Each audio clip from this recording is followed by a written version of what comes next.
So being from Chicago, obviously that's where Jordan played the majority of his career, and everybody goes crazy over Jordans all over the world, but in Chicago in particular, I'm not from Chicago, but I kind of feel like that presence is still there 25 years later. Definitely. Do you still see that presence in Chicago over the Jordans? Yeah, definitely. They got a lot of things cracking on the Jordan side. You can go up to Success, you know what I'm saying? That's the store in Chicago. You go rock and get the Jordans. And what's my man? When? Who else? When we go see him? Forbidden. Yeah. Forbidden Boutique. Yeah, Forbidden Boutique and Success. Them the stores you can get Jordans out in Chicago. Right. They got the thing. I gotta give me them number 2s. Somebody show me, get them number 2s for me. All right, cool. So, in Chicago, there's always, a lot of violence going on. And in terms of the sneaker community, there's been a few instances where people have gotten beat up, some people have gotten shot over the sneakers and things like that. What are your thoughts on, violence in the sneaker community, and why do you think that might happen? Man, it's crazy, man, because the shoes cost a number that becomes enticing to a person that ain't got that type of money.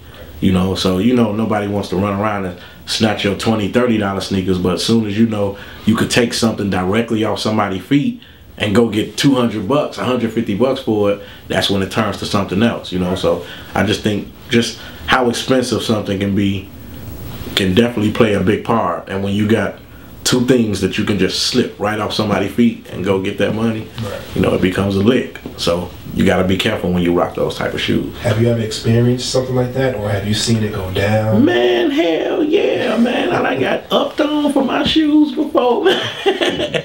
I done been with guys that was, some homies I know that, all right, man, we about to go leave, man, come up on some Jordans. So yeah, that's regular life. At the crib in Chicago, I think it was happening a little more when I was younger though than it is now. They probably still get out now, but when I was young, man, at one point you couldn't even rock the shoes because it was too much violence. I think at schools at one point they stopped you from actually coming to school with the shoes on because they knew instant violence. That's crazy.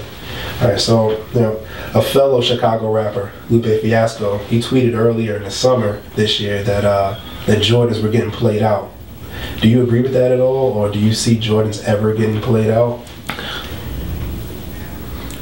Do you really have to ask me that question? No, man, Jordans ain't gonna never play out, man. They ain't gonna never play out. It just ain't. Some things you just know it ain't gonna never play out.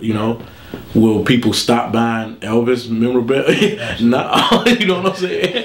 Jordans ain't gonna never play out. Just certain people become historical to that level.